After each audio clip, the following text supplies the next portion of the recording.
السلام عليكم. اليوم غادي نوجدوا حريشات صغار في الفران. كيجيو زوينين كيف ما كتشوفوا في الصوره، مشققين والمذاق ديالهم زوين.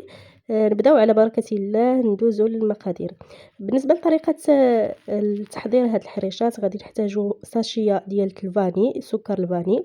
غنزيد ليها نص كاس ديال السكر اختياري، بغيتوهم يجيو حلوين بزاف راه كتزيدوا السكر.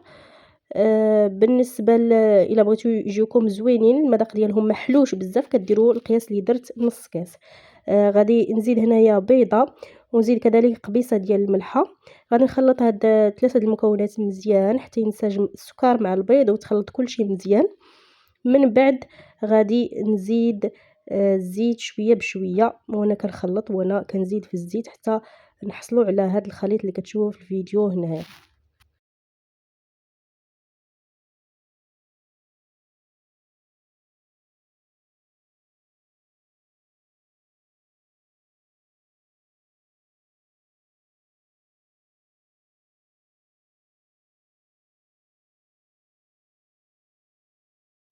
من بعد ما خلطنا كلشي، هاد المكونات الزيت، السكر، البيض الفاني، غادي نزيدو دابا ياغورت طبيعي.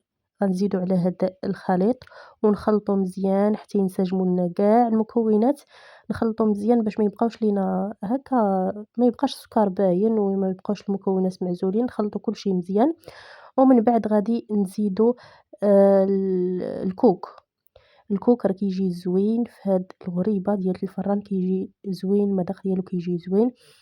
غادي نزيد هنايا 3 د المعالق كبار عامرين ديال الكوك، زدتهم على هاد الخليط وغادي نخلط كلشي.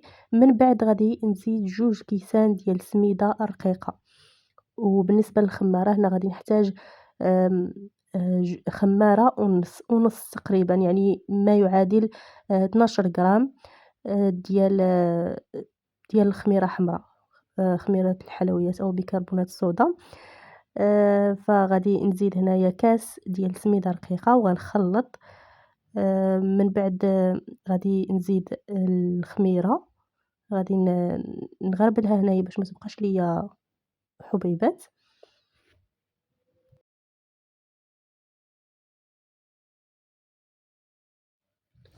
وشويه بشويه غنبقى نزيد السميده رقيقه. غادي نخلط بالطراب اليدوي، نبقى نخلط هنايا شويه بشويه. والكاس الاول كيف ما شفتوا ضفتو خطره وحده. الكاس الثاني غنبقى نزيدو شويه بشويه. غادي نحيد هنايا الطراب اليدوي وغادي نجمع الخليط كله غير بيدي باش يسهل عليا باش نجمع هذا الخليط. غادي نزيد شويه بشويه السميده. وبالنسبه هنايا انا احتاجيت 2 كيسان عامرين. غادي تشوفوا نتوما على حسب السميده اللي عندكم، تقدروا تحتاجوا 2 كيسان وشي حاجه وشويه، تقدروا ما تحتاجوش كاع 2 كيسان كاملين. المهم بالنسبه للخليط ما خاصوش يجي قاسح، وكل ما جات رطبه كل ما احسن، باش نخليوها واحد 10 دقائق ولا 5 دقائق ترتاح وفي نفس الوقت تشرب. هنايا من بعد ما جمعتها خليتها ارتاحت واحد شويه، واحد 5 دقائق. بين ما شعلت الفران من الفوق والتحت وخليته حتى يسخن مزيان. ورجعت هنايا العجينه لقيتها راه تشربات. دابا هنايا هزيت سميده رقيقه مع الكوك، خلطتهم هنايا فين غادي نفند دوك الحريشات اللي غادي نصاوب. هنايا كندورهم بحال هكا، كديروا القياس اللي بغيتو.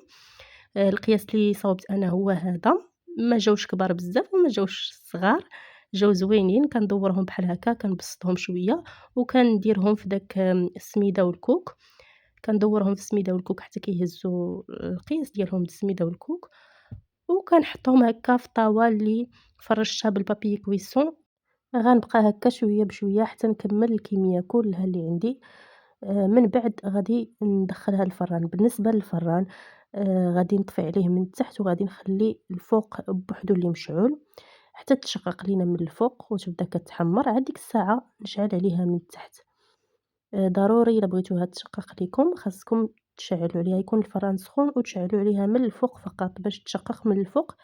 عاد ديك الساعه كيف ما قلت لكم نديروها من التحت، نشعلوا ليها من التحت باش طيب. وفي الأخير هذه هي النتيجة.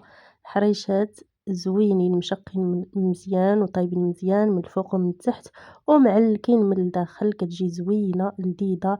المذاق ديال الكوك كيعطيها واحد التعليكة، واحد المذاق زوين من الداخل وحتى من على برا، كتجي مقرمشة كتجي مقرمشة من برا وكتجي رطبة ومعلكة من الداخل. وهنا كنكونوا وصلنا لنهاية الفيديو. شكرا لكم على المتابعة، واللي وصلت حتى لهنايا ما ننساش دير ليا لايك، خليو ليا لايكاتكم، ما تنساوش كذلك الاشتراك باش يوصلكم كل جديد، ونخليكم حتى الفيديو آخر ووصفة أخرى إن شاء الله. مع السلامة.